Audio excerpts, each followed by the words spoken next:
രാവിലെ ഗണപതി ഹോമമൊക്കെ കഴിഞ്ഞതിന് ശേഷം പാല് കാച്ചുന്നതിന് മുമ്പായിട്ട് 5 പേര് 5 സാധനങ്ങൾ പിടിച്ചുകൊണ്ട് നമ്മുടെ പുതിയ വീടിൻ്റെ ചുറ്റും വലം വെക്കണം എന്നുള്ളൊരു ആചാരമുണ്ട്.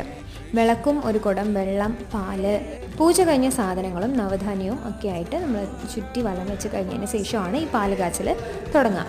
അടുപ്പ് വെച്ചു, അതിൽ നമ്മൾ വിറകൊക്കെ ഇട്ടു, പാത്രം വെച്ച് പാലൊഴിച്ചു കാച്ചിക്കൊണ്ടിരിക്കുകയാണ്. നല്ലോണം പൊങ്ങി വരുന്നുണ്ട് കേട്ടോ. എല്ലാവർക്കും നല്ല ഹാപ്പിയായി. അങ്ങനെ മംഗളകരമായിട്ട് പാല് കാച്ചൽ ചടങ്ങ് കഴിഞ്ഞു. ഇന്നലെ രാത്രി അച്ഛന് നല്ല പനിയായതുകൊണ്ട് തന്നെ രാവിലെ നേരത്തെ എണീറ്റ് ഞങ്ങൾക്ക് എത്താൻ കഴിഞ്ഞിട്ടുണ്ടായിരുന്നില്ല. അപ്പോൾ ഗണപതി ഹോമം എല്ലാം കഴിഞ്ഞതിന് ശേഷമാണ് ഞങ്ങൾ വന്നിട്ടുണ്ടായിരുന്നത്. ഞങ്ങൾ എത്തിയതിന് ശേഷമാണ് ഇതെല്ലാം കണ്ട് പ്രസാദമൊക്കെ എടുത്തു, കുറേയൊക്കെ ഇട്ടു.